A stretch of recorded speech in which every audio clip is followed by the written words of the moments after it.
दरअसल ऐसा दिया हुआ है, ये कंटेनर है जो कि एल्यूमिनियम का है, 100 ग्राम इसका मास है, -20 डिग्री सेल्सियस प्राइस है, तो ये कंटेनर भी -20 डिग्री सेल्सियस पर ही है और 200 ग्राम आइस दिया हुआ है। हम इस रेट से हीट दे रहे हैं, कितने टाइम तक? 4 मिनट तक। हमें फाइनल टेम्परेचर बताना है।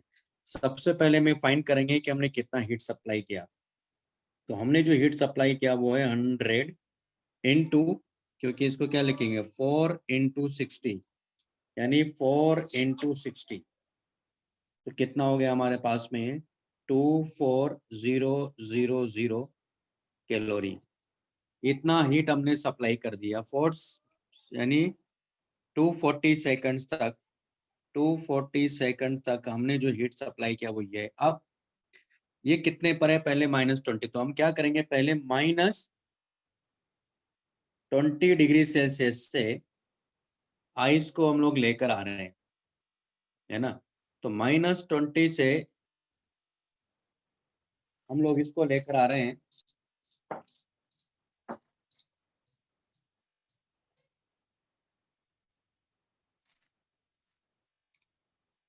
तो पहले आइस की बात करेंगे। तो पहले आइस को कहाँ लेके आएंगे? 0 डिग्री सेल्सियस को लेकर आएंगे आइस को। तो ये कंटेनर भी 0 डिग्री सेल्सियस पर ही आएगा, है ना। तो ये आइस 0 डिग्री सेल्सियस पर आया, फिर 0 से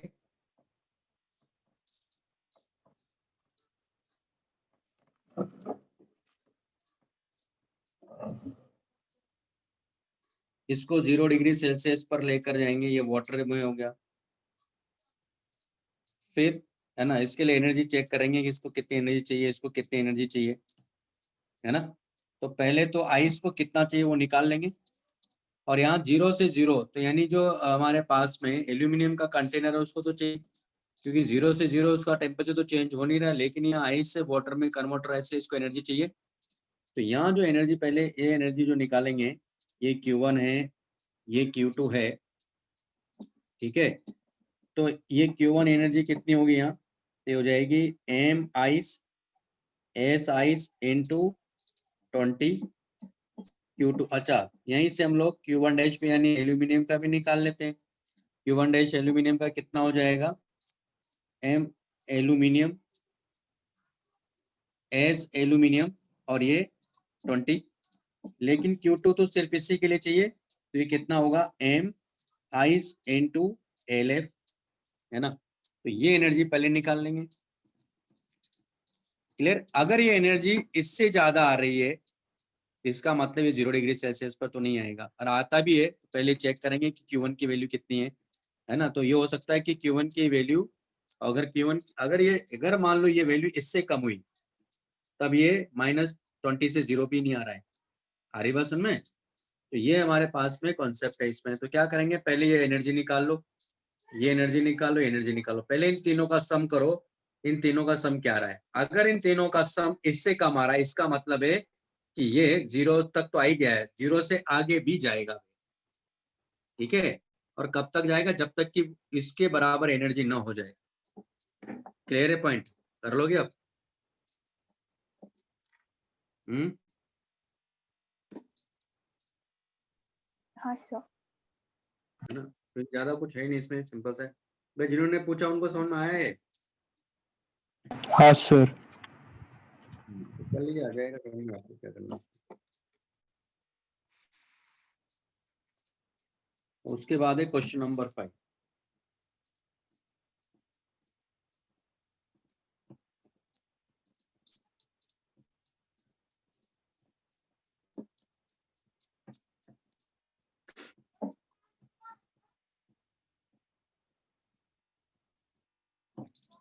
क्वेश्चन नंबर 5 में क्या कह रहा है, देखो ये,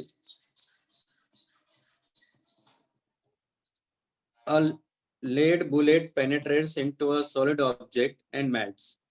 Assuming that 50% of its kinetic energy was used to heat it, calculate the initial speed of the bullet.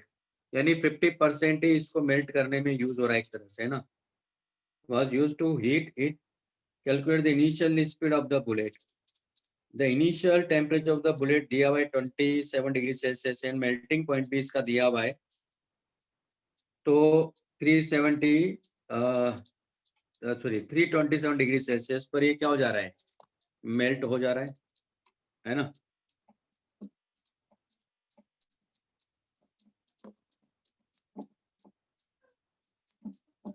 तो अपने को क्या क्या दिया, इसका लेटेंट हीट ऑफ फ्यूजन भी दिया हुआ है इसने, and specific capacity of plate दिया हुआ है।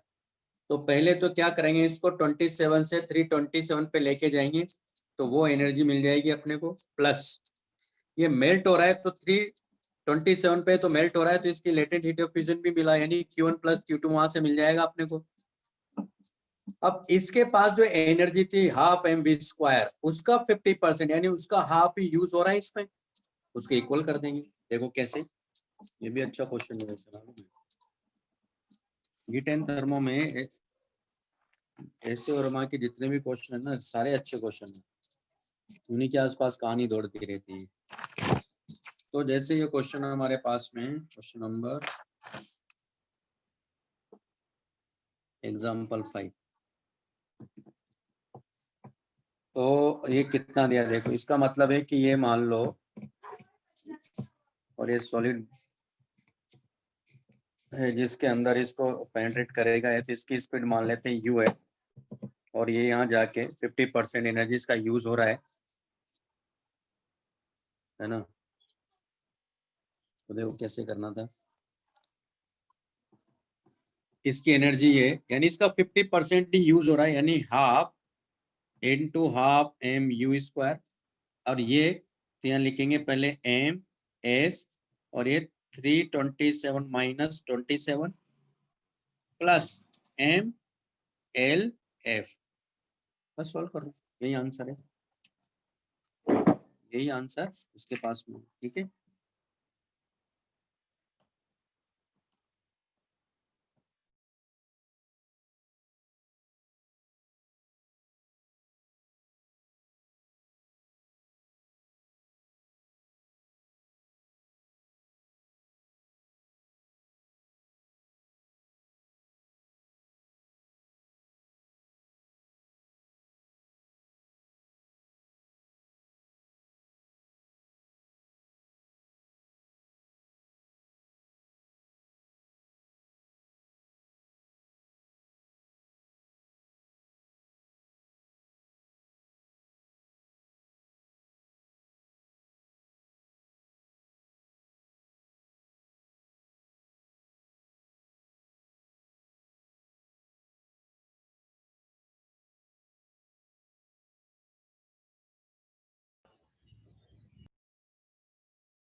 सर आप म्यूट हो।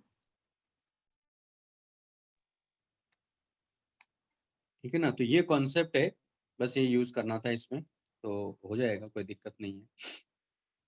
तो जैसे हमने आइस का देखा था, है ना, तो आइस में 0 से 0 पे था, दरअसल ये 327 पे क्या हो रहा है, मेल्ट हो रहा है, तो उसके हिसाब से यहाँ लेटेंट हीट ऑफ फ्यूजन हमने यूज किया है, ठीक है।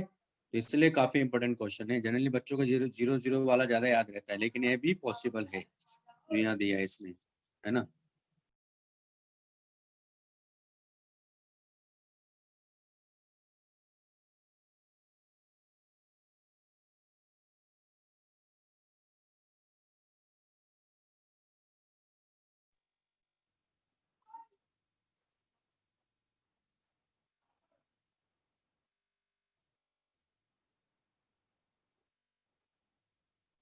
अब जैसे क्वेश्चन नंबर 4 देखिए आप, 2 सेंटीमीटर 2 सेंटीमीटर, अच्छा, cubes of ice are taken out from a refrigerator, 4 cubes है हमारे पास में,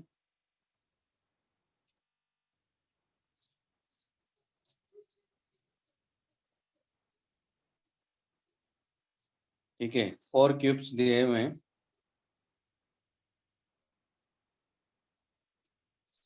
are taken from the refrigerator and are put into 100 ml of a drink at 10 degree Celsius.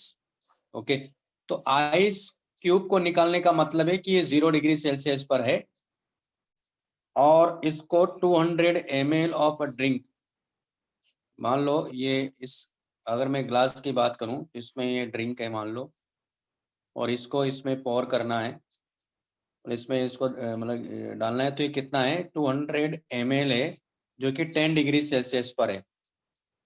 Find the temperature of the drink when thermal equilibrium is attend in it, वो निकाल लेंगे कोई दिक्कत नहीं। If the ice cubes do not melt completely find the amount melted. Okay, assume that no heat is lost to the outside of the drink and that the container has negligible heat capacity, यानी container को heat नहीं ले रहा है। जो भी ice होगा और जो भी वो ड्रिंक है, जो भी वो लिक्विड है, वो दोनों के अंदर ही उसके बारे में बात करेंगे हम लोग। डेंसिटी ऑफ आइस अपने को दिया हुआ है ना, डेंसिटी ऑफ आइस है 900 kg per metre cube. Density of the drink भी दिया हुआ है ना, डेंसिटी ऑफ मतलब वाटर ले लेते हैं क्योंकि वाटर की डेंसिटी दिया है तो per metre cube. Specific heat capacity of the drink दिया हुआ है, यानी वाटर का ही दिया हुआ है इसने, और latent heat of fusion of ice दिया हुआ है। ठीक, तो ये भी अच्छा क्वेश्चन है। ठीक है, इसमें क्या हो रहा है, पहले हमारे पास में 4 क्यूब है, साइज अपने को दे रखा है, तो आप देखो पहले इसका वॉल्यूम निकालो। इसका तो वॉल्यूम कितना होगा, एक का 2 इंटू 2 इंटू 2 इंटू 10⁻⁻⁶, ये मीटर क्यूब होगा, है ना।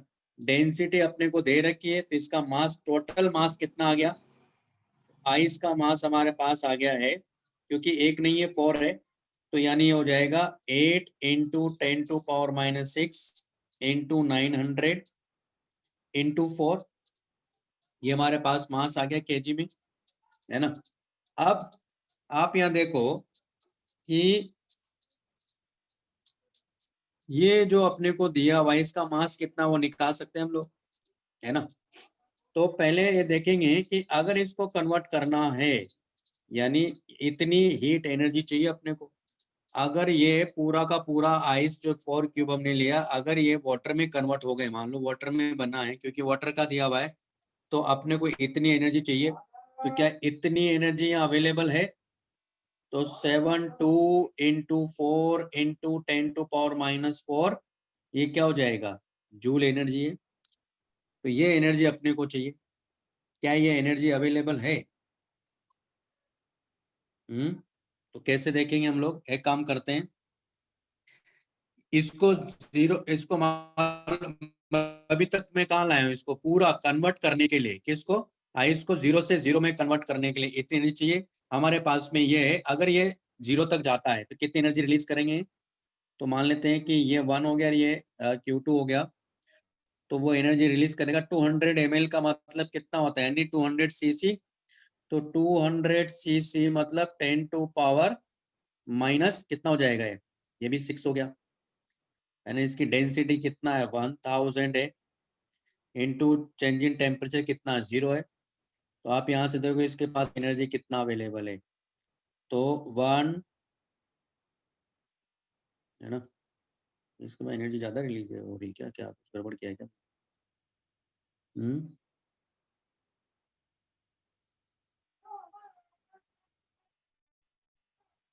कितनी एनर्जी बताइए, ये 200 था, उसका 4 क्यूब का ही बन रहा है अपना 1, और ये 2, कितना हो रहा है तो इसके पास में है, कुछ गड़बड़ कर रहा हूँ क्यों बताइए, 1 cc, ये सही लिखा ना मैंने, सेंटीमीटर क्यूब होता है ना, हाँ हाँ ठीक है। तो ये कितना हो गया हमारा, sorry 200 into into 10 to power -2 joule, इसके पास तो एनर्जी ज़्यादा है क्या? देख लेते हैं, इसको मल्टीप्लाई करो तो 8 और ये 2 8, तो ये हो गया हमारे पास में, नहीं ये एनर्जी ज़्यादा है। ठीक है, अब देखो ध्यान से, इसको अगर पूरे आइस को कन्वर्ट हो रहा है तो इतनी एनर्जी चाहिए, लेकिन अवेलेबल कितनी है? 2 × 10⁻² अवेलेबल है। तो इससे ये तो पता चल रहा है कि ये जो ड्रिंक है यानी जो वाटर है वो 0 डिग्री सेल्सियस पर आ जाएगा। क्यों? क्योंकि इतनी एनर्जी इसको तो इतना चाहिए। इसका मतलब लेकिन सारा का सारा आइस कन्वर्ट नहीं हो रहा है, तो किसके करस्पॉन्डिंग मतलब कितना रह जाएगा? देखो मैं यहाँ इसको लिख रहा हूँ, ये रहेगा हमारे पास में 2 × 10⁻² प्लस 0.88 × 10⁻², यानी इसका मतलब है कि इतने के करस्पॉन्डिंग आइस रह जाएगा, क्योंकि इतना तो यूज हो जाएगा इसकी वजह से, यानी इसके करस्पॉन्डिंग आइस रह गया।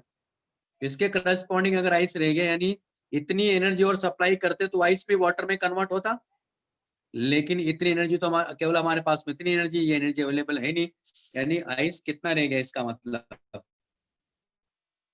क्योंकि ये इतना तो एनर्जी हमारे पास में था नहीं, केवल इसके करस्पॉन्डिंग आइस कन्वर्ट हुआ तो वाटर में तो हो जाएगा। वाटर कितना हो जाएगा देखो, तो ये हो गया हमारे पास में 2 × 10⁻² एनर्जी यूज हुआ। इसको LF से डिवाइड करेंगे तो ये हमारे पास में ये क्या हो गया? आइस कन्वर्ट हो गया है।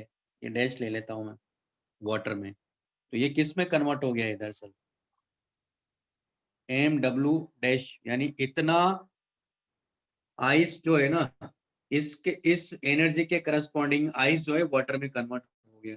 ये लॉजिक समझना है पहले तो ये। हाँ सर। है ना? तो अब इसके क्योंकि इतनी एनर्जी सप्लाई करते तो ये आइस भी कन्वर्ट होता, लेकिन ये तो इतना पार्ट तो होगा ही नहीं, केवल 2 × 10⁻² के करस्पॉन्डिंग कन्वर्ट हो जाएगा। तो टोटल आप देखोगे कि टोटल जो आइस है ना वो कितना मतलब टोटल क्या बोलते हैं भाई, ये तो हमारे पास में आइस का मास था, है ना? तो कितना आइस रह जाएगा, यानी आइस यहाँ रह जाएगा, आइस रिमेनिंग आइस कितना होगा यहाँ? रिमेनिंग आइस होगा कितना हो गया था? ये हो गया हमारे पास में, एक मिनट में यहाँ, ये तो भूल ही गया। एल एल एक मिनट, ये तो लिखा मैंने, ये तो मास ही लिखा है टोटल। ये कितना है? एल एफ भी तो होगा, एल एफ भी तो सर होगा। एक कुछ गड़बड़, हाँ बोलिए। सर Q2 में वॉल्यूम 200 × 10⁻³ होगा ना? नहीं, ये ml 1 ml इक्वल टू क्या होता है? 1 cc होता है ना?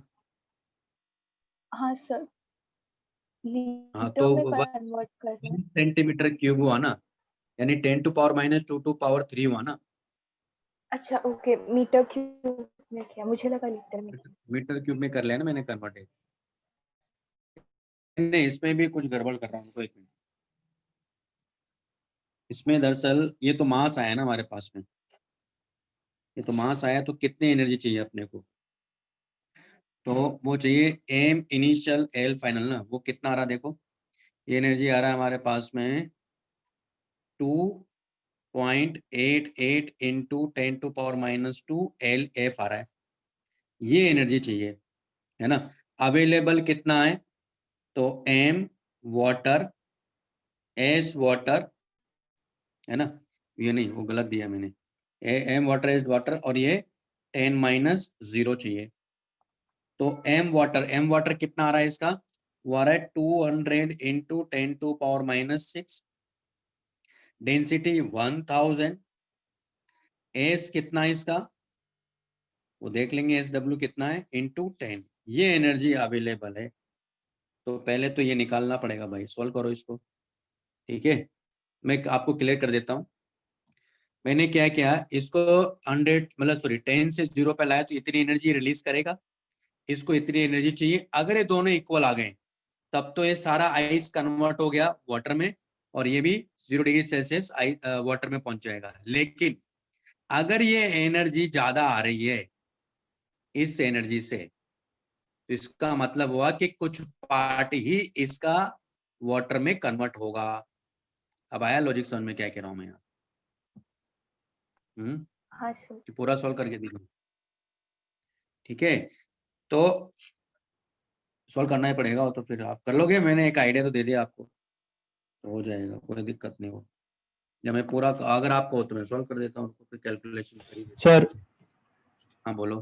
सर ऊपर जो आपने रिलेशन लिखा था ना आइस और वाटर का, वो कैसे लिखा वापस बताइए ना।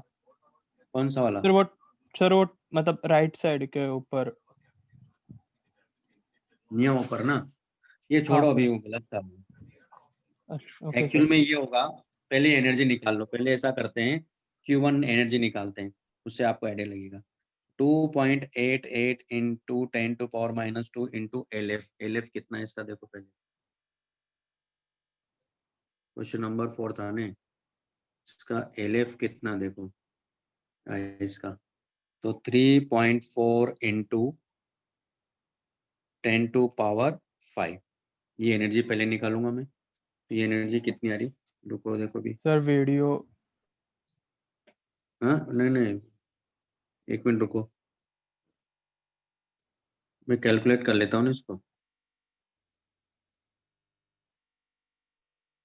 तो कितना आ रहा देखो, 2.88 इंटू ये हो जाएगा 3.4, तो ये हो गया हमारे पास में 9.792 इंटू 10⁻³ जूल। ये Q1 आ गया। Q2 इसका कितना है देखो, 200 इंटू 10⁻⁻6 है ना, इसका कितना है 200 इंटू 10⁻⁻6। SW कितना है इसका, SW देखना पड़ेगा, SW कितना है, SW आ जाएगा इसका यहाँ से, SW कितना है, स्पेसिफिक कैपेसिटी ऑफ ड्रिंक कितना है, तो ये आ रहा है 4200 है ना, वाटर। अच्छा, ये तो वॉल्यूम था, लेकिन इसकी डेंसिटी से मल्टीप्लाई करेंगे, तो ये इसका टोटल मास आ गया इंटू एस आ गया इंटू 10 करेंगे, तो ये वैल्यू कितना आ रहा है ये पहले फाइंड करेंगे हम। रुको एक मिनट बताता हूँ क्या कह रहा हूँ। तो ये हो जाएगा हमारे पास में 1 2 3 4 5 6, ये कैंसिल आउट हो गया, तो ये हो जाएगा 8200 जूल, और ये आ रहा हमारे पास में 9792 जूल। अब समझाता हूँ मैं आपको, देखो क्या कह रहा हूँ। इसमें देखो, यहाँ देखो मेरे कहने का मतलब क्या था, मैं कह रहा हूँ कि अगर पूरा चार मतलब पूरा आइस कन्वर्ट होगा मान लो वाटर में, तो इतनी एनर्जी उसको रिक्वायर है ना, उसकी रिक्वायरमेंट कितनी, इतनी एनर्जी की है। अगर ये देखो ये 10 से 0 तक आता है कौन, वाटर, तो इतनी एनर्जी ये रिलीज करेगा, जिसके पास एनर्जी कम है ना, तो ये तो कंफर्म हो गया कि सारा तो ये कन्वर्ट नहीं हो रहा है ना, क्योंकि इतनी एनर्जी चाहिए, अवेलेबल इतनी है। हाँ, लेकिन ये भी कंफर्म हो रहा है कि फाइनल जो टेम्परेचर है सिस्टम का वो 0 डिग्री सेल्सियस हो रहा है, और डिफरेंस कितने का आ रहा है, इसका मतलब इसके करस्पॉन्डिंग ही तो आइस कन्वर्ट होगा, है ना, तो इसके करस्पॉन्डिंग आइस कन्वर्ट होने का मतलब हुआ 8200 डिवाइडेड बाई LF, और ये कन्वर्ट हो जाएगा वाटर में, यानी MW' इतना कन्वर्ट होगा, इतना केजी मास वाटर में कन्वर्ट होगा। तो फाइनल जो वाटर का मास है, फाइनल जो वाटर का मास है, वो दरअसल ये वाला मास प्लस ये वाला मास आ जाएगा, यानी टोटल जो मास आ रहा है इसका वाटर, वो आ रहा हमारे पास में 2.88 into 10⁻⁻2 plus 8200 divided by 3.4 into 10⁵ ये मास होगा। अभी समझ आया मैंने क्या कहा, यानी हाँ टोटल जो सर। क्लियर है। हाँ सर। तो लिख लो इसको, पहले ये लिख लो इधर से।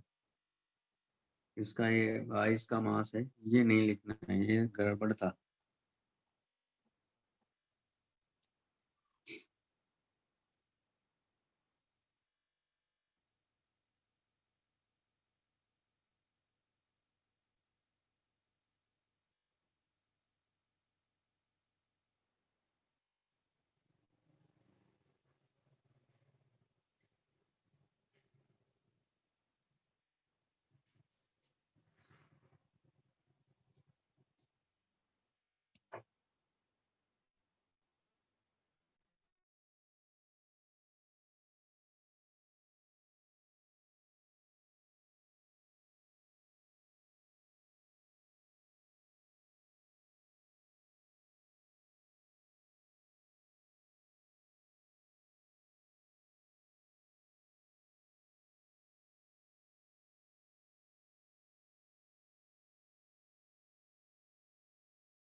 ये लिख लिया ना?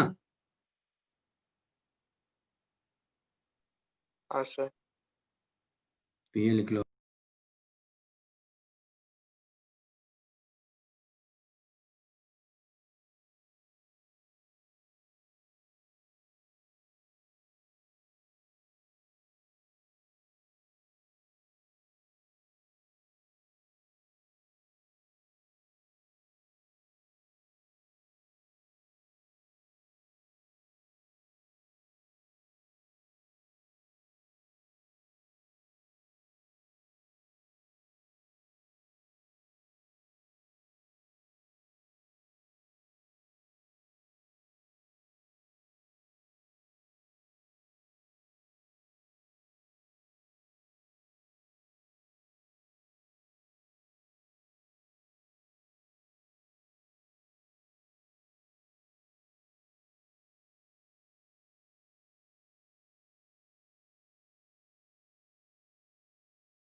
भाई क्लियर है ना कॉन्सेप्ट?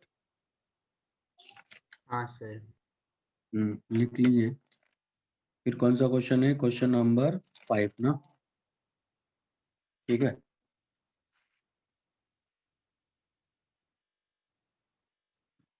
लिख लिया?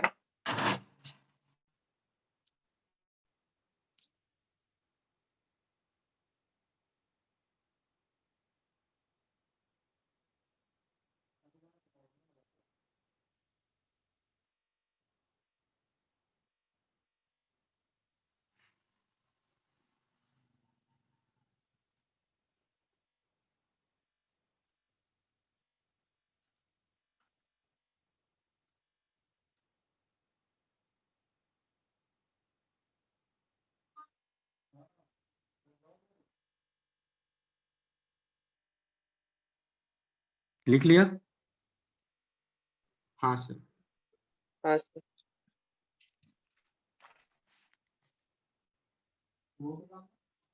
अब जैसे आप देख रहे हो कि क्वेश्चन नंबर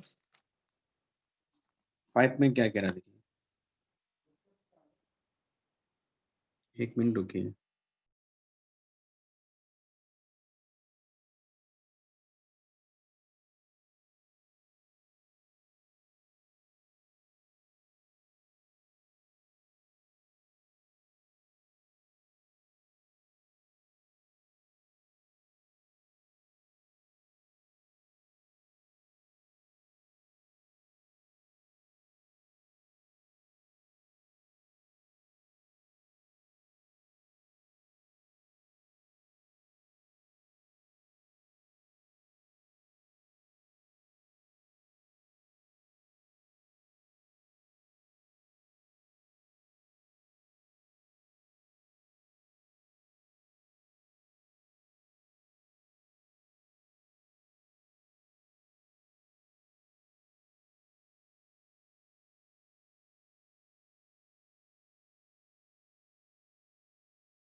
क्वेश्चन नंबर 5 में क्या कह रहा है? Indian style of cooling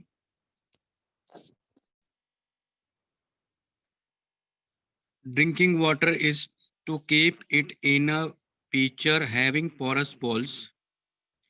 Water comes to the outer surface very slowly and evaporates. Most of the energy needed for evaporation is taken from the water itself. The water is cooled down. assume that a pitcher contains 10 kg of water.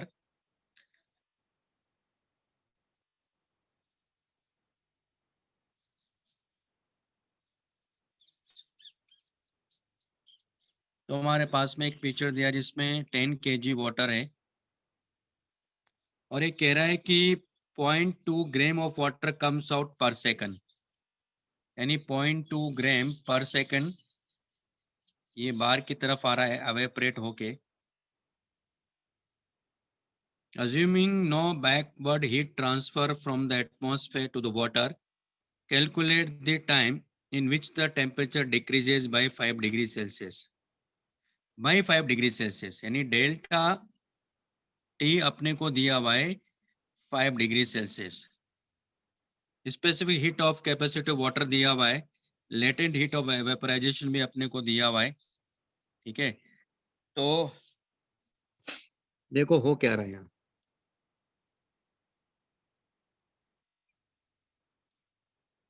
ये हमारे पास में picture दिया हुआ है और इस rate से वाटर जो है ये बाहर चला जा रहा है। ठीक है, इस टोटल मास इसका 10 kg है, इसका टेम्परेचर डिक्रीज कर रहा है। तो हो क्या रहा है, यानी अल्टीमेटली ये अगर अवेपरेट हो रहा है तो ये पॉसिबल है। वैसे ही ध्यान रखिएगा कि हर टेम्परेचर पर अवेपरेशन पॉसिबल है, क्योंकि आपने देखा ही कि बरसात के दिनों में कपड़े कैसे सूख जाते हैं फिर, है ना, या सर्दी के दिनों में भी कैसे सूख जाते हैं। टेम्परेचर तो उतना 100 डिग्री सेल्सियस तो वाटर का होता नहीं है, लेकिन फिर भी अवेपरेशन हो रहा है ना, तो हो सकता है, ऐसा पॉसिबल है।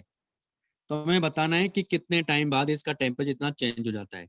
ठीक है, ये डेल्टा टी अपने को दिया हुआ है, इस रेट से जा रहा है ना। तो इस रेट से जा रहा है तो 0.2 इंटू 10⁻³ इंटू टी, इतना मास यहाँ से अवेपरेट होके चला गया, इतना है ना केजी में, इतना मास यहाँ से अवेपरेट होके चला गया। इसके करस्पॉन्डिंग एनर्जी कितनी होगी, तो MLF इतनी एनर्जी चाहिए इसको, है ना। तो हमारे पास आ गया है 0.2 into 10⁻³ into T into LF, यानी इतनी एनर्जी चाहिए इसको अवेपरेट होने के लिए, है ना।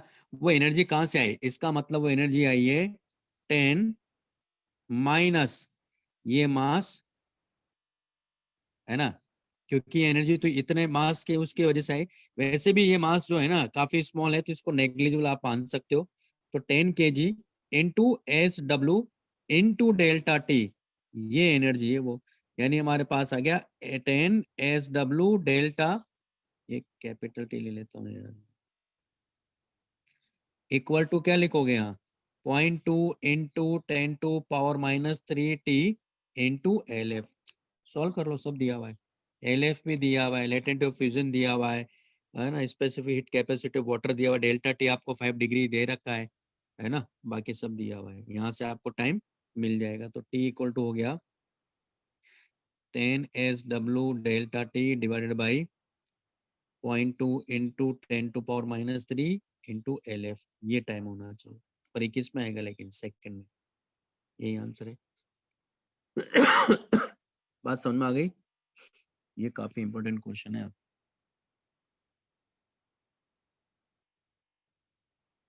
लिख लीजिए इसको।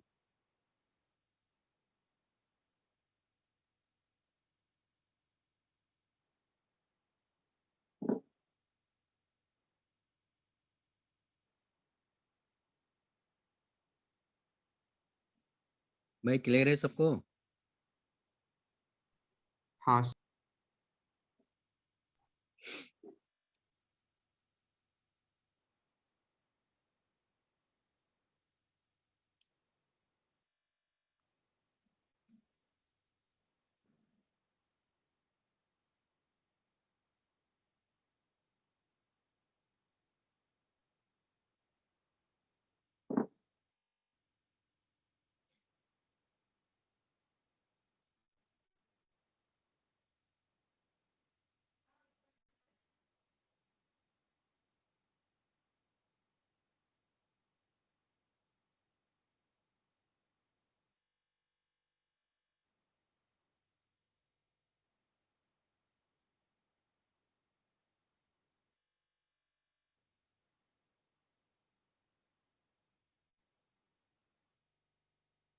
लिख लिया? हाँ सर। सर नेक्स्ट क्वेश्चन है हमारे पास में question number 7 4 6 7 6 sorry question number 6.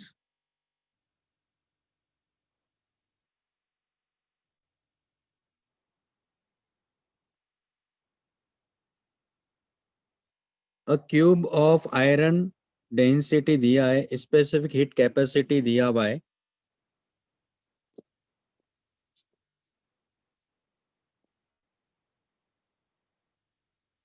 Cube of iron दिया हुआ है अपने को, एक क्यूब है.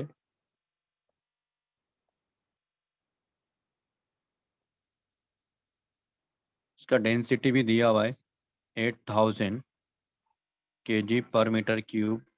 स्पेसिफिक हीट कैपेसिटी यानी एस दिया हुआ है 47 joule per kg per kelvin.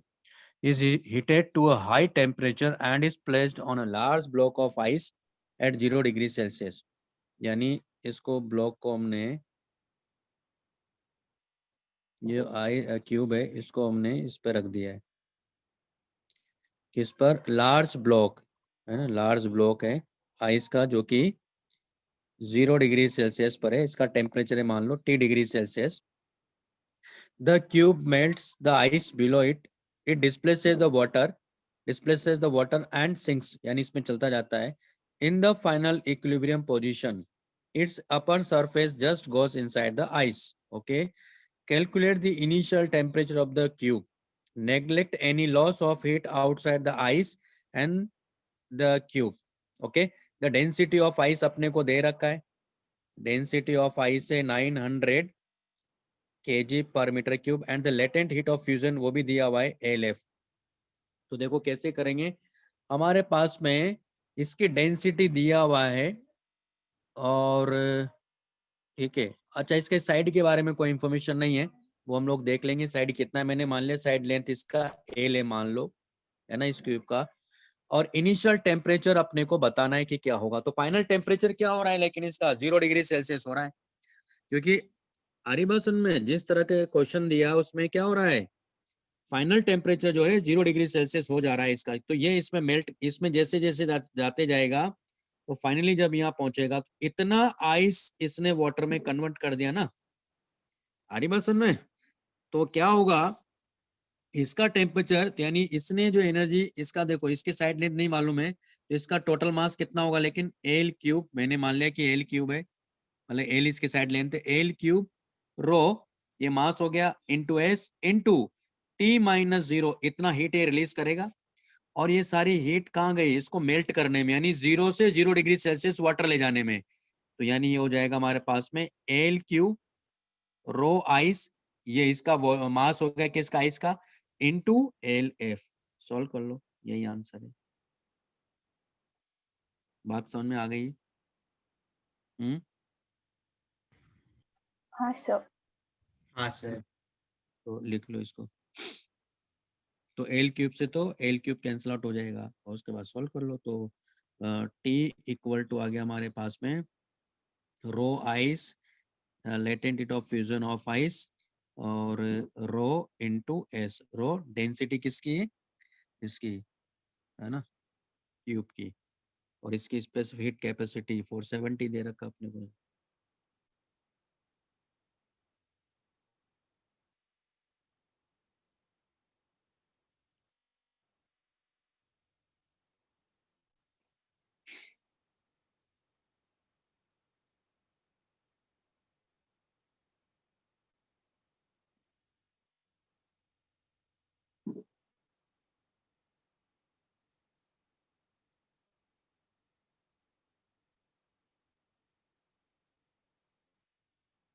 लिख लिया?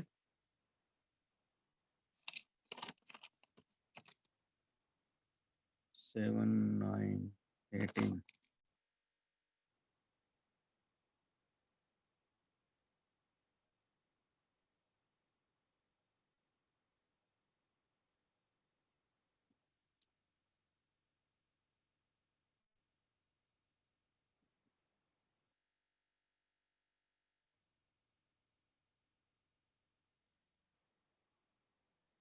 लिख लिया भाई?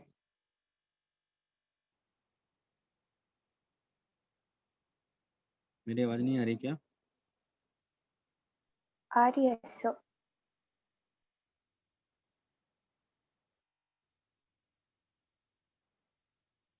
लिख लिया।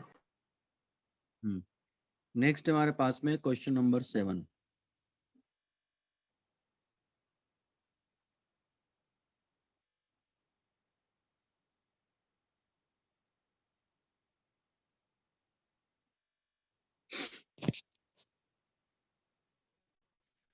क्वेश्चन नंबर 7 क्या कह रहा है? 1 kg of ice at 0 degree Celsius, ये भी अच्छा क्वेश्चन है, is mixed with 1 kg of steam at 100 degree Celsius. What will be the composition of the system when thermal equilibrium is reached? अब thermal equilibrium जब reach होगा तो या ऐसा होगा कि या तो 100 और 0 के बीच में कोई टेम्परेचर है जहां दोनों मिलेंगे, या सारा का सारा स्टीम 0 डिग्री सेल्सियस पर आएगा, या सारा का सारा आइस जो है 100 डिग्री सेल्सियस पे चला जाएगा। ऐसा क्यों? वो ऐसा है इसलिए देखेंगे हम लोग कि पहले चेक करेंगे जब 0 डिग्री सेल्सियस पर आइस है तो 0 से 0 डिग्री सेल्सियस वाटर में जाने के लिए उसको कितनी एनर्जी चाहिए, और 0 डिग्री सेल्सियस से 100 डिग्री सेल्सियस जाने में कितनी एनर्जी चाहिए। अगर वो एनर्जी ये 100 डिग्री सेल्सियस पे जो स्टीम है वो अगर कन्वर्ट होती है मान लो 100 डिग्री सेल्सियस वाटर में, वो एनर्जी निकाल लेंगे। अगर ये एनर्जी ज्यादा आ गई तो इसका मतलब है कि जो Q1 प्लस Q2 हम लोग वहां ले रहे थे उससे ज्यादा अगर स्टीम की एनर्जी आ जा रही है, इसका मतलब सारा का सारा आइस कन्वर्ट हो जाएगा, कहाँ जाएगा, 100 डिग्री सेल्सियस पर आ जाएगा।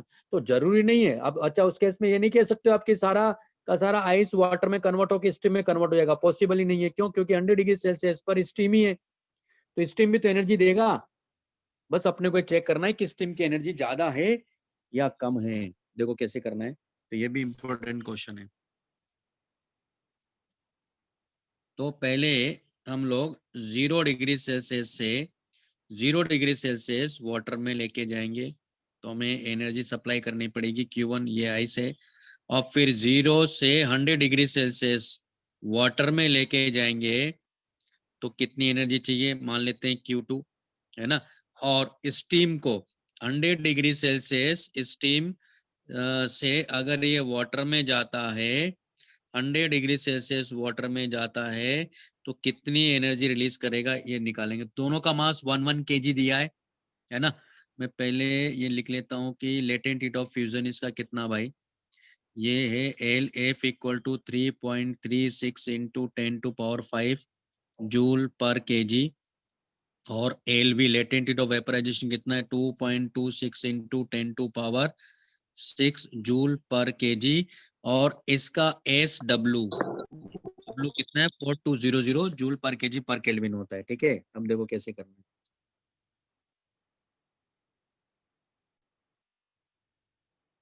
तो पहले तो हम लोग क्या करेंगे, मान लो इसने जो एनर्जी रिलीज किया है ये Q3 है, 100 डिग्री सेल्सियस स्टीम से 100 डिग्री सेल्सियस वाटर में जा रहा है, तो यानी इसके करस्पॉन्डिंग एनर्जी निकाल लेंगे। 1 kg ये भी 1 kg, तो 0 से 0 जाने में Q1 चाहिए, 0 से 100 तक जाने में इसको Q2 एनर्जी चाहिए। तो पहले Q1 प्लस Q2 निकालेंगे। अगर Q1 प्लस Q2, अगर ये जो Q3 सारा स्टीम जब कन्वर्ट हो रहा है वो एनर्जी से वो एनर्जी अगर ज्यादा आ रही है इससे, इसका मतलब है कि सारा का सारा चला जाएगा 100 डिग्री सेल्सियस वाटर में। लेकिन अब इसका मतलब अगर ये ज्यादा आ रही तो कुछ पार्ट, इसका मतलब क्या हुआ, जितना आ रहा उसके करस्पॉन्डिंग स्टीम ही तो वाटर में कन्वर्ट होगी। देखो कैसे, पहले हम लोग यहाँ Q1 प्लस Q2 निकालते, तो Q1 प्लस Q2 मतलब 1 kg इंटू LF कितना है 3.36 into 10⁵ plus 1 kg into 4200 into 100 minus 0, ये क्यों ना, ये Q2 आ गया। अब इसको बताओ मुझे कितना आ रहा भाई ये, तो 3.36 इंटू 10⁵ प्लस ये हो जाएगा हमारे पास में 4.2 इंटू 10⁵, ये 0 ले लेते हैं, तो 5.7 इंटू 10⁵ जूल, इतनी एनर्जी इसको चाहिए, है ना। अब अगर ये स्टीम की बात करें तो M इंटू एल वी, वो इतनी एनर्जी रिलीज करेगा, यानी 1 इंटू कितना भाई उसका 2.26, तो 2.26 इंटू 10⁵, सॉरी 10⁶, इतनी एनर्जी रिलीज करेगा अगर सारा कन्वर्ट होता है तो कितना हो गया 22.6 इंटू 10⁵ जूल। आप यहाँ देखो इसको चाहिए कितना 7.56, अवेलेबल कितना है 22.6, है ना, समझ रहे हैं ना। इसका मतलब ये सारा का सारा स्ट्रीम कन्वर्ट नहीं हो रहा है, और इसको तो ये 0 से 100 पे ले आएगा, तो यानी इसके करस्पॉन्डिंग ही स्टीम कन्वर्ट होगी वाटर में, तो वाटर में कन्वर्ट होगी तो steam converted into water at 100 degree Celsius, तो वो इसके करस्पॉन्डिंग यानी 7.56 इंटू 10⁵, है ना भाई, क्यू बाई एल वी लिखेंगे ना एक तरह से, तो यही कन्वर्ट होगा, तो divided by L V, L V कितना है इसका 2.26 इंटू 10⁶, यानी ये आ जाएगा हमारे पास में 0.756 डिवाइड बाई 2.26 kg, इतना ही स्टीम कन्वर्ट होगा, है ना। तो कुछ गड़बड़ क्या?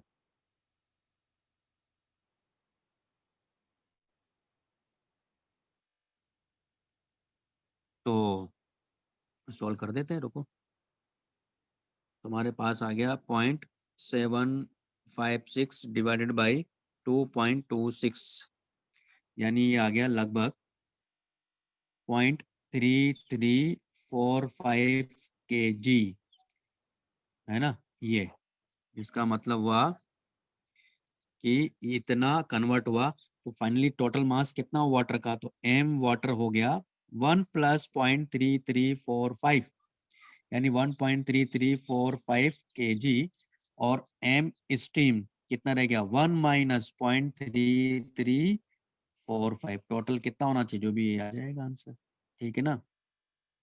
ये हमारे पास कंपोजिशन भी आ गया। भाई बात समझ आ गई मैंने क्या कहा? हाँ सर। है ना, ये कॉन्सेप्ट है, इसमें लिख लो, इधर का लिख लो पहले।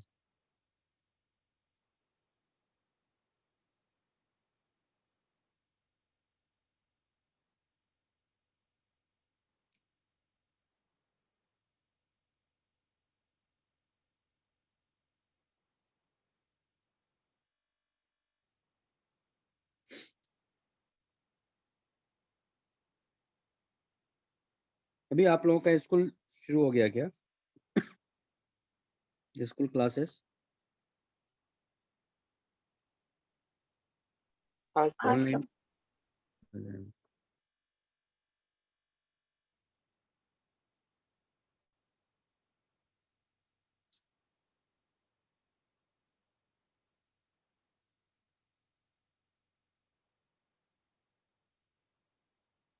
लिख लिए?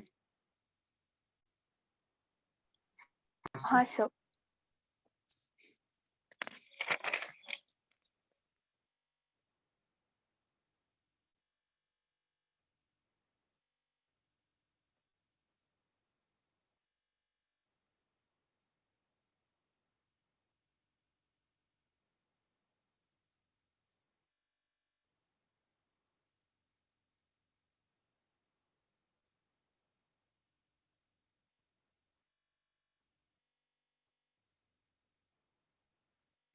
कल सैटरडे, तो कल मॉर्निंग में ले सकता हूँ क्या आप लोगों की क्लास में, पॉसिबल है? कितने बजे सर? सुबह 7:30 पे रख लेंगे, 7:30 से 9:30। Okay sir. बाकी लोगों को पूछना हाँ पड़ेगा। सर। हाँ सर चलेगा। स्कूल नहीं है ना किसी का भी भाई? चलेगा सर। चलेगा ना, तो रख लेते हैं।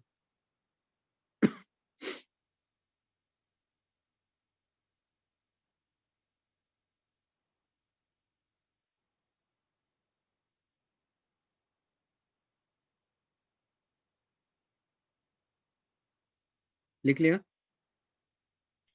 नहीं सर, एक मिनट।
लिख लिया ना?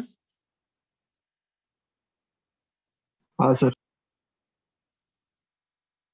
नेक्स्ट हमारे पास में क्वेश्चन नंबर 9। एनसीईआरटी के दोनों टॉपिक है ना उसके मैग्नेटिक फील्ड वाले ना, सबने कर लिया एनसीईआरटी? हाँ सर, हो गया।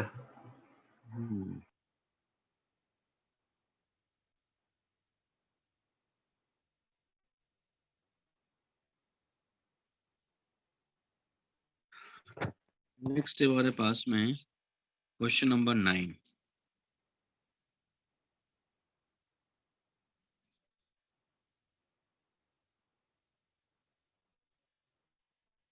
On a winter day, the temperature of the tap water is 20 degrees Celsius. Okay. Whereas the room temperature is 5 degrees Celsius. Water is stored in a tank of capacity for household use. If it were possible to use the heat liberated by the water to lift a 10 kg mass vertically, how high can it be lifted as the water comes to the room temperature? एक minute क्या कह रहा भाई? On a winter day, the temperature of the tap water is 20 degrees Celsius, whereas the room temperature is 5 degrees Celsius. Water is stored in a tank of capacity for household use. If it were possible to use the heat liberated by the water to lift a 10 kg mass vertically. अच्छा ठीक है, तो how high can it be lifted as the water comes out to the room temperature?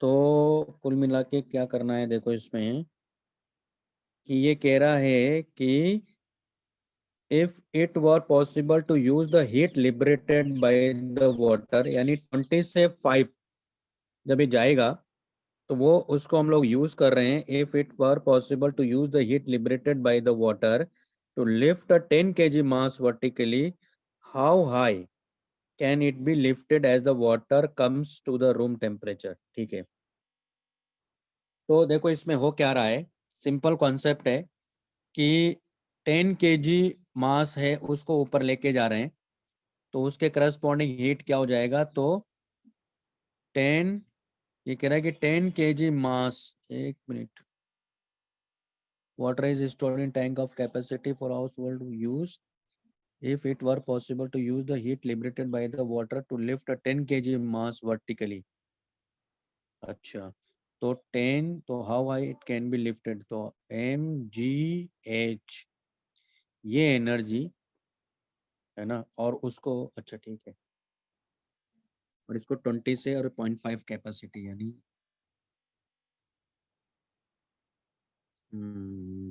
अच्छा simple ही है, मैं कुछ और ही सोच रहा था। देखो क्या करना था, सिंपल ही है, ये कह रहा है कि 10 kg मास को एच हाइट तक लेके जाना है, तो इतनी एनर्जी चाहिए। वो एनर्जी कहाँ से आ रही है, तो ये कह रहा है कि वो एनर्जी आ रही है जब ये हीट लिबरेट करेगा 20 से 5 डिग्री सेल्सियस पानी में, यानी मतलब ये हुआ कि 0.5 इसके वॉल्यूम है इंटू 1000 इसका मास हो गया, इंटू इसकी स्पेसिफिक कैपेसिटी 4200 इंटू 20 - 5 इसके करस्पॉन्डिंग। नहीं आता है कैसे आंसर? नहीं आ रहा है क्या? ऐसा होना चाहिए। क्या दिया इसका आंसर? नहीं आ रहा है कैसे?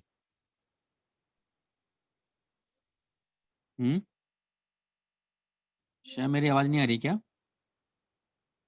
आ रही है सर। आ रही है। ये आंसर नहीं आता है क्या इससे? ये एच नहीं मिलेगा क्या? 10 आता है इंटू सर। 10 एच एक इक्वल टू कितना आ जाएगा? देखो ये 0.5 इंटू 42 इंटू 10⁵ इंटू 15, तो इससे 100 यानी 10⁵ तो एच इक्वल टू आ गया हमारे पास में 7.5 इंटू 42 इंटू 10⁵। ये हाइट आ रही है इतनी। कितनी किलोमीटर? किलोमीटर में आंसर आ रहा है क्या? हाँ कितना आ रहा है? इसको मल्टीप्लाई करते हैं, देखो कितना आंसर आ रहा है।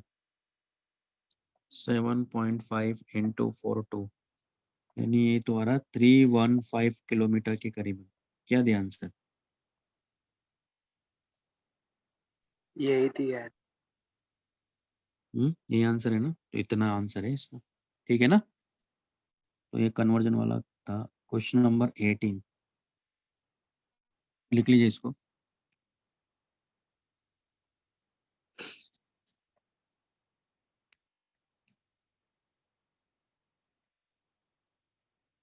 ये वाटर की स्पेसिफिक हीट कैपेसिटी है 4200 जूल पर केजी पर डिग्री सेल्सियस और पर केल्विन भी लिख सकते हैं।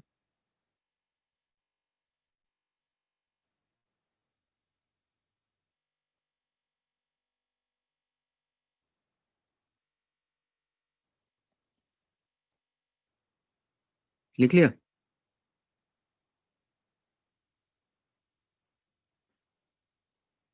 लिख लिया क्या? हाँ sir.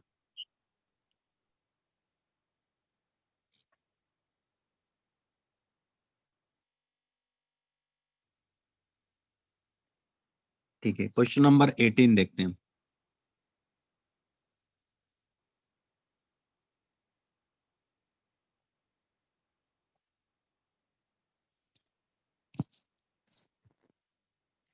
A metal block of density and mass is suspended through a spring of a spring constant.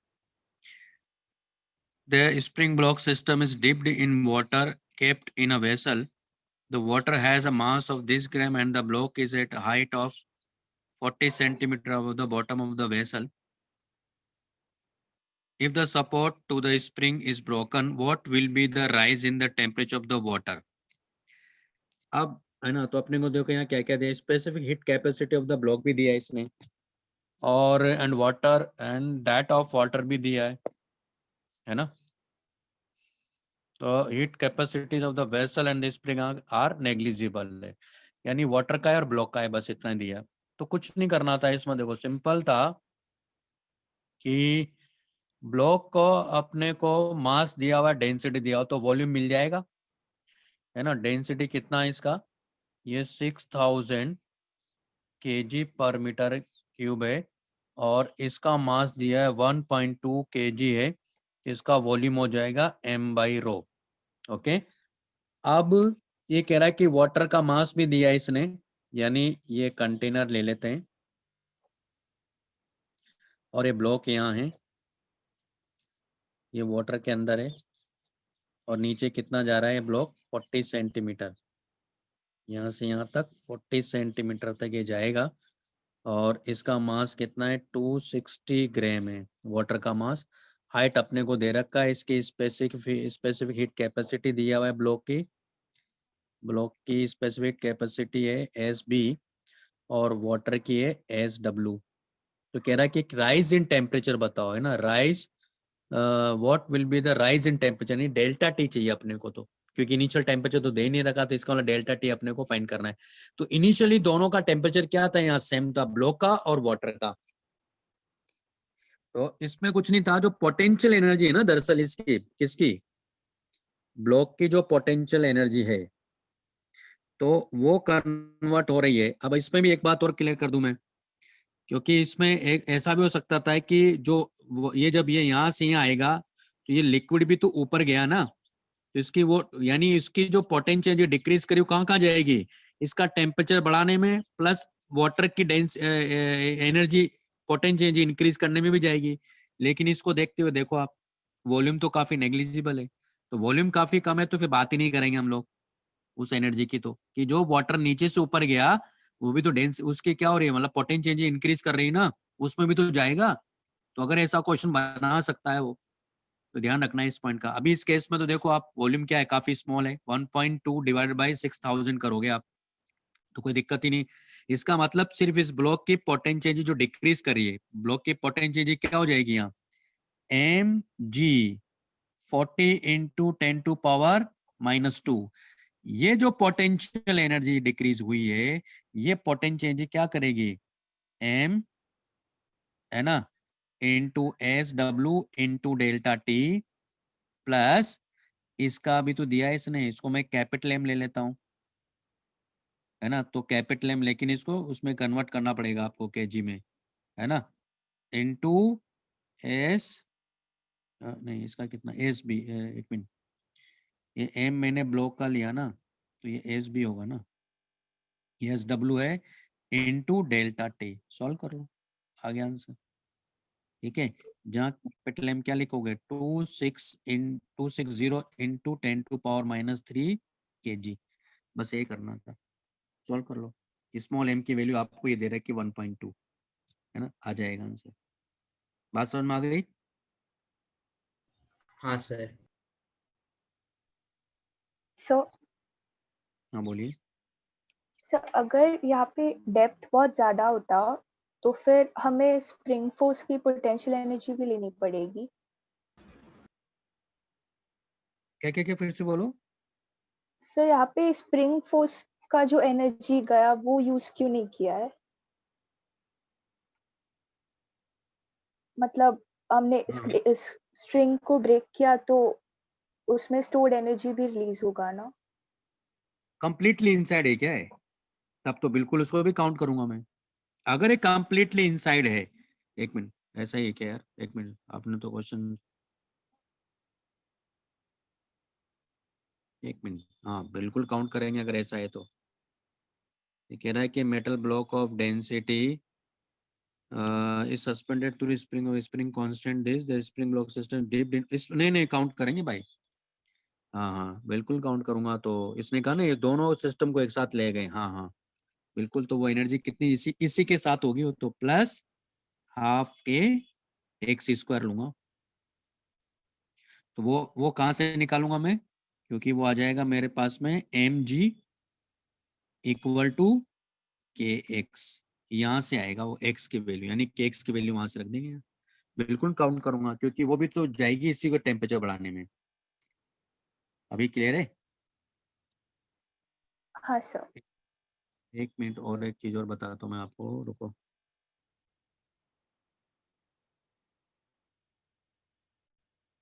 Metal block of density and mass is suspended through spring constant K. The spring block system is dipped in water kept in vessel. The water has a mass of this gram and the block, count करेंगे उसको भी, ठीक है, क्योंकि वो energy गई कहाँ फिर,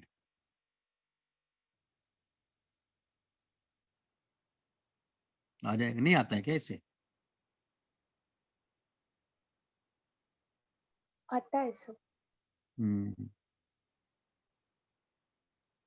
तो ये और भी अच्छा क्वेश्चन बन गया है।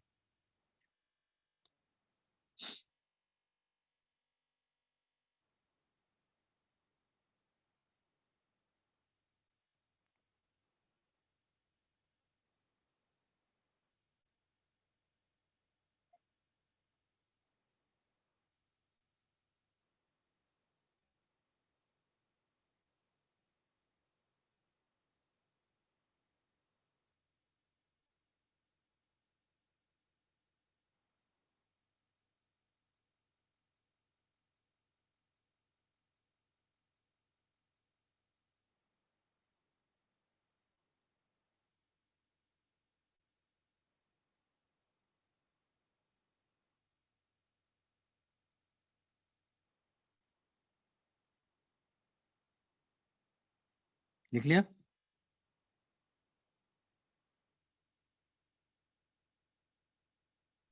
हाँ सर।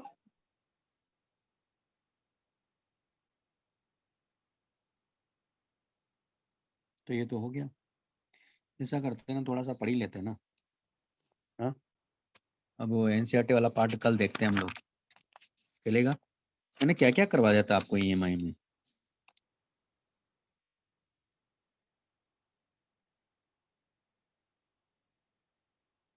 नहीं, एनर्जी के बारे में बात हुई थी हमारी, है ना?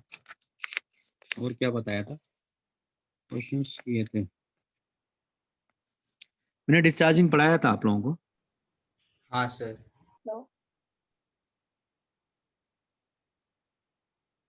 लास्ट क्लास में क्या क्या करवा दिया था मैंने? एग्जाम्पल 29 लास्ट करा था। केवल सेल्फ इंडक्शन के बारे में बात हुई ना, अभी म्यूचुअल इंडक्शन के बारे में बात नहीं हुई ना। नहीं सर। और मैंने सेल्फ इंडक्टेंसेस जितनी भी वो सब बताया था ना, जो जो भी कुछ स्टैंडर्ड जो रिजल्ट्स थे वो सब बता देते हैं पहले। हाँ सर। चलो फिर म्यूचुअल इंडक्शन बढ़ा देता हूँ मैं आपको। तो नेक्स्ट कॉन्सेप्ट है म्यूचुअल इंडक्शन का।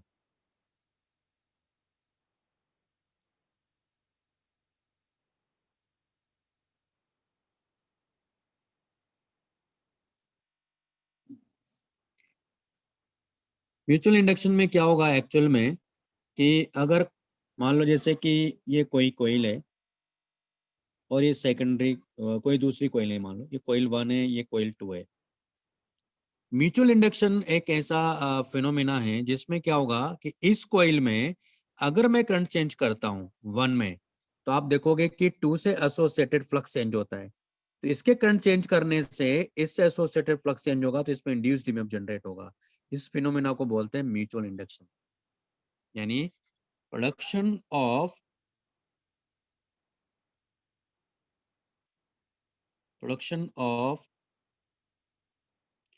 induced EMF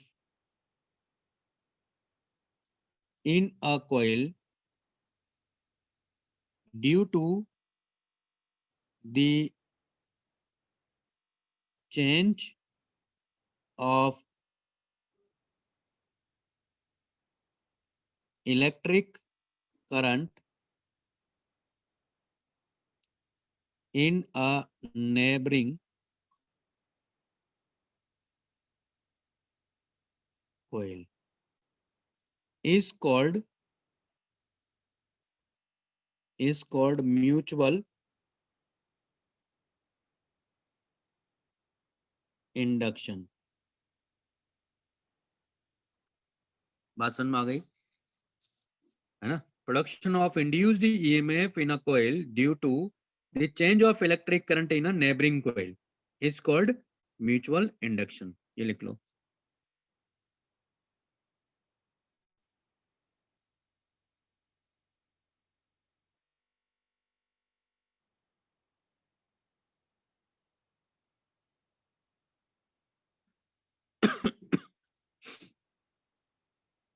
लिख लिया? हाँ सर। अब यहाँ क्या होगा देखो, इसमें दो केस में देखूंगा। पहला, फर्स्ट केस में क्या होगा कि मान लो मैंने इसमें करंट चेंज किया, तो इससे एसोसिएटेड फ्लक्स चेंज होगा, तो इसको आप लिखोगे phi2, है ना, into N2 is directly proportional to I1।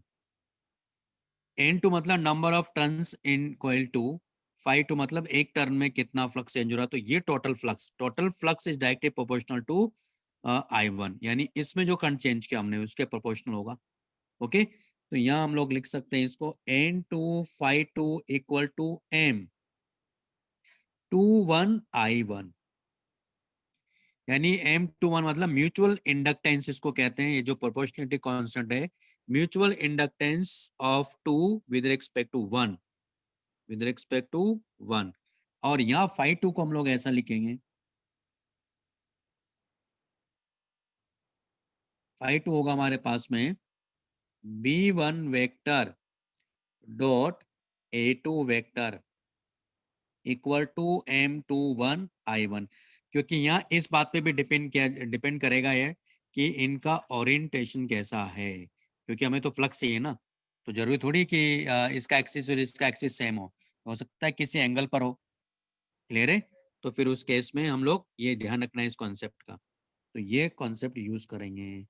अब अगर मैं इसको डिफ्रेंशिएट कर दूं, यानी d/dt, तुम्हारे पास ये होगा n2 b1 vector dot a2 vector, और ये होगा हमारे पास में e2 इक्वल टू m21, तो कांस्टेंट है, इसको बाहर ले लेंगे, तो di1/dt। ये इंड्यूस्ड ईएमएफ होगा किसमें? 2 में।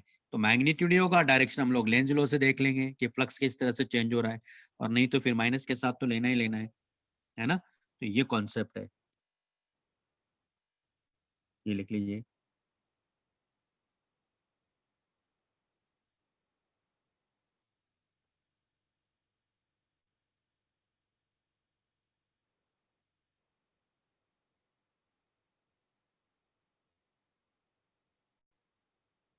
लिख लिया?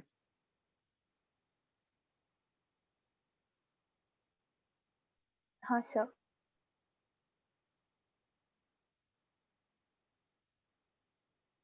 सेकंड केस में क्या करेंगे? मान लो हमने 2 में करंट चेंज किया है ना, तो डायरेक्टली प्रोपोर्शनल टू I2, तो यानी 1 के करस्पॉन्डिंग फ्लक्स चेंज होगा, टोटल फ्लक्स। ओके, तो यहाँ N1/1 इक्वल टू क्या लिखोगे? M12I2, यानी म्यूचुअल इंडक्टेंस जो कांस्टेंट है, ये mutual inductance of 1 with respect to 2 है, ठीक। और यहाँ इसको और क्या लिख सकते हो आप? और N1 इसको लिखोगे B2 vector dot A1 vector equal to M12I2, और अगर इसको डिफरेंशिएट करेंगे तो d/dt N1 B2 vector dot A1 vector, और ये होगा हमारे पास में इंड्यूस्ड ईएमएफ इन कॉइल 1, और M12 यहाँ कांस्टेंट होगा, ये होगा di2/dt। लेकिन एक बात क्लियर कर देता हूँ, दरअसल M12 और M21 ये दरअसल M ही होता है, ठीक है। वो मैं आपको भी आगे क्वेश्चंस करवाऊंगा, तो उससे भी आपको भी क्लियर हो जाएगा, और मैं प्रूव करके भी दिखाऊंगा, है ना, दोनों में करंट चेंज करके। तो आप देखोगे M12 और M21 सेम होता है, और इसको हम बोलते हैं म्यूचुअल इंडक्टेंस, म्यूचुअल इंडक्टेंस। और ये इस बात पे डिपेंड करता है कि इट डिपेंड्स अपॉन दी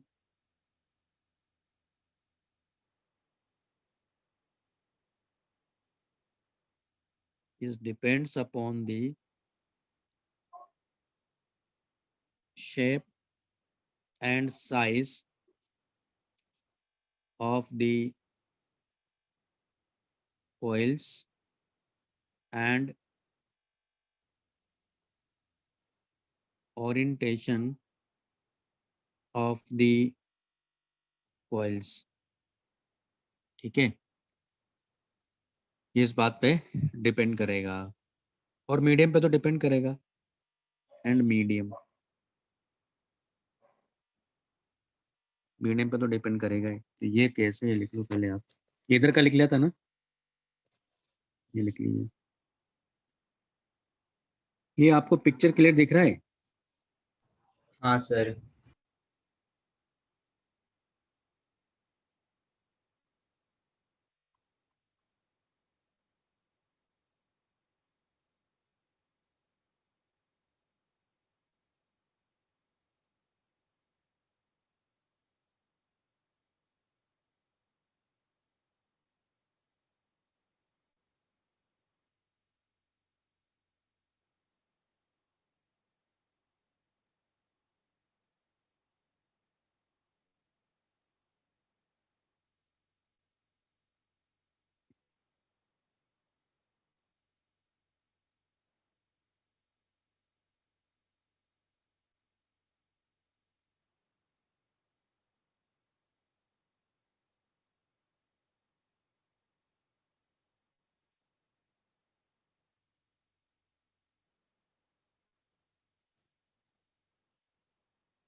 लिख लिया?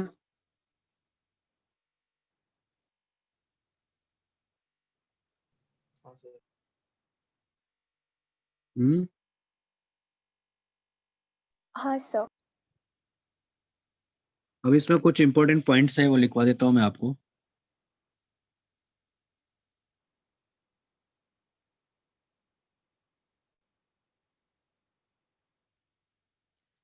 तो पहला तो यही है कि m इक्वल टू होता है k रूट L1 L2, जहाँ L1 L2 क्या है, जो कॉइल्स है उनकी इंडक्टेंसेस है, और k क्या है, यहाँ कपलिंग कोफिशिएंट है।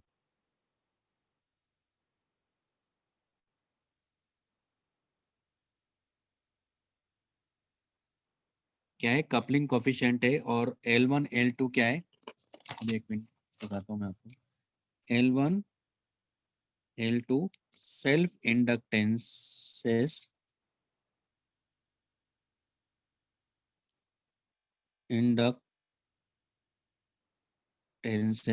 ऑफ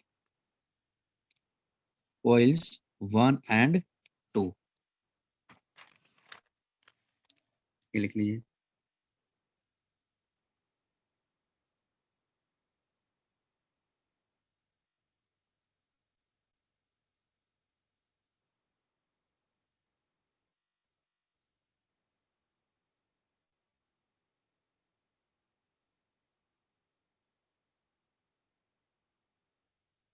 लिख लिया?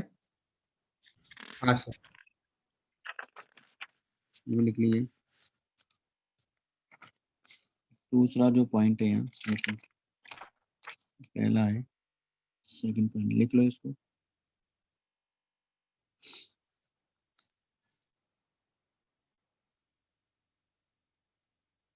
अभी अंधेरा हो गया होगा।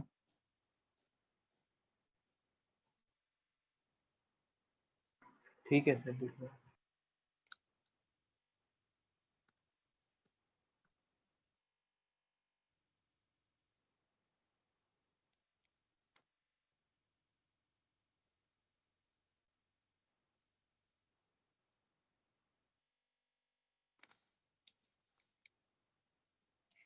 अब यहाँ देखो कि k की वैल्यू जो है ना, ये कपलिंग कोफिशिएंट की वैल्यू 0 और 1 के बीच में लाई करती है, इंक्लूडिंग 0 और 1। तो पहले बता देता हूँ मैं आपको 0 कब होगा। तो 0 इस केस में होगा कि मान लो एक कोइल इस तरह से रखी हुई है और दूसरी कोइल इस तरह से रखी हुई है। तो मान लो कोइल 2 है, कोइल 1 है। तो आप देखो, अगर इसमें आपने करंट चेंज किया तो इससे एसोसिएटेड फ्लक्स चेंज होगा ही नहीं। कहाँ चेंज हो रहा है वो? तो इसी से जो मैग्नेटिक फ्लक्स, जो मैग्नेटिक लाइंस ऑफ फोर्स है, वैसे क्रॉस कर जाएगी इसको, है ना। तो कोई फ्लक्स चेंज होगा ही नहीं। इसका मतलब इस केस में के की वैल्यू क्या होगी, 1 होगी, सॉरी 0 होगी, क्योंकि इससे एसोसिएटेड फ्लक्स चेंज ही नहीं कर रहा है। इसका मतलब इस केस में म्यूचुअल इंडक्टेंस क्या हो गई, 0 होगी। क्योंकि जो सेकेंडरी कोइल है, जो 1, अगर 1 में चेंज किया तो 2 में कोई फ्लक्स चेंज नहीं हो रहा, 2 में चेंज किया तो 1 में कोई फ्लक्स चेंज नहीं हो रहा, तो म्यूचुअल इंडक्टेंस क्या हो गई, 0 हो गई। के इक्वल टू 1, के इक्वल टू 1 इस केस में होगा, वो मैं आपको आगे भी प्रूव कर दूंगा। मान लो ये जैसे सोलिनॉइड लिया मैंने, ये लॉन्ग सोलिनॉइड है ना, ये लॉन्ग सोलिनॉइड मान लो। तो इसमें मान लो ये वाइंडिंग हो रही है, और इसी पर दूसरे वायर की भी मान लो वाइंडिंग हो रही है, यानी दूसरे सोलिनॉइड भी इसी के ऊपर है मान लो। इस केस में के इक्वल टू क्या होगा, 1 होगा। क्यों? क्योंकि जितना भी फ्लक्स 1 में चेंज करोगे उतना ही दूसरे से चेंज हो जाएगा, यानी सारा का सारा फ्लक्स चेंज हो जा रहा है। या 2 में चेंज करोगे तो 1 में चेंज होगा, 1 में चेंज करोगे तो 2 में हो जाएगा, है ना। एसोसिएटेड फ्लक्स बिल्कुल वैसा का वैसा है, सारा का सारा जो भी है, यानी एक भी इलेक्ट्रिक लाइंस ऑफ फोर्स बाहर नहीं जाएगी। इस केस में के की वैल्यू क्या होगी, 1 होगी। और ये क्वेश्चन के थ्रू बताऊंगा तो और अच्छे से समझ में आएगा। और के की वैल्यू लेस देन 1 और ग्रेटर देन 0 जो है ना, वो इस केस में होगी कि मान लो जैसे कि कोयल इस तरह से, मान लो सोलिनॉइड ऐसे रखा है ये,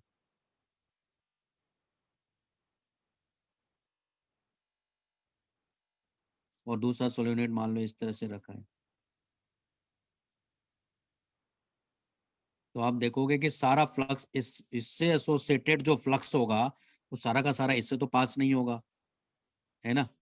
इस केस में क्या होगा, सारा पास नहीं होगा, तो इसका मतलब के की वैल्यू इस केस में लेस देन 1 और ग्रेटर देन 0 होगी।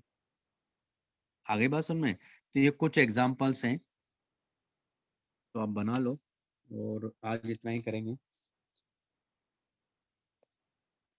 और दरअसल अभी पेंसिल आ जाएगी मेरे पास में, तो फिर ठीक है, कोई दिक्कत नहीं होगी।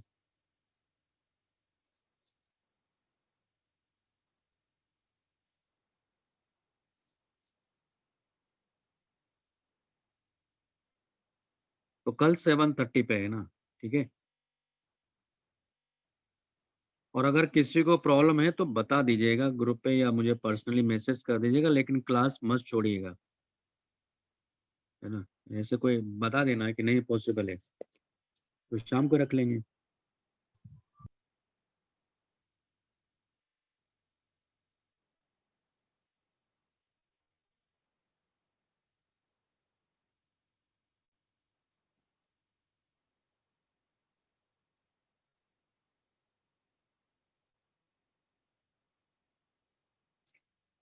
अच्छा, संडे की जो क्लास होगी ना, उसमें मैं आपको थर्मोडायनेमिक्स पढ़ाऊंगा। संडे को क्लास है ना। हाँ सर। हाँ सर। हाँ हाँ, तो इसका एक एक तो ये भी करो, लेकिन एक्सरसाइज 1 कर लो आप, थर्मल एक्सपेंशन और कैलोरीमेट्री वाला। ठीक है सर।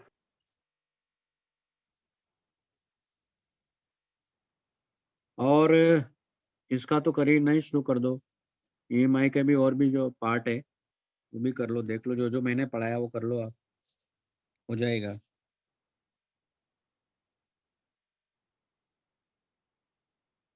हाँ ले लो, कोई दिक्कत नहीं। 2 बजे संडे को रखते हैं क्या? हाँ सर, आपका क्लास लगा हाँ हुआ है सर। संडे को हाँ सर। है ना, 2 बजे संडे को रख लेंगे, ठीक है। कल डिस्कस क्या होगा, कल एनसीईआरटी का एक चैप्टर डिस्कस करूंगा मैं, पहला टॉपिक जो है ना उसका मैग्नीफिड वाला, वो टॉपिक डिस्कस होगा। कर लिया ना सबने तो दोनों टॉपिक तो। हाँ सर, हाँ हो गया। सर। एक डिस्कस करेंगे फिर पढ़ेंगे, ठीक है। ईएमआई को कितना टाइम लगेगा, EMI को कितना टाइम लगेगा, क्या क्या होगा म्यूचुअल इंडक्शन के बाद में, ऑसिलेशन भी है, टाइम वेरिंग है, नहीं टाइम तो लगेगा भी यार इसको। या फिर कल ऐसा करते हैं, कल एनसीईआरटी नहीं करते हैं डिस्कस, तीनों टॉपिक को एक साथ ही कर लेंगे, ईएमआई और चलो एसी को भी साथ में कर लेंगे। तो कल ऐसा करते हैं, कल पढ़ते ही हैं सिर्फ, ताकि थोड़ा आगे बढ़ जाएगा टॉपिक है, ठीक है, क्योंकि डिस्कशन कुछ ज़्यादा ही चल रहा है नहीं तो कल पढ़ेंगे सिर्फ। Sir okay test sir. में ईएमआई पूरा आएगा? टेस्ट में ईएमआई पूरा नहीं आएगा, पूरा क्यों आएगा? मतलब आपने जहाँ तक पढ़ा है उधर तक ही आएगा ना? हाँ हाँ, उधर तक आएगा, ठीक है। ओके चलिए सर। फिर, ओके बाय बाय, है ना। अभी कुछ प्रॉब्लम चल रही है, थोड़ा मैनेज करते हैं, है ना।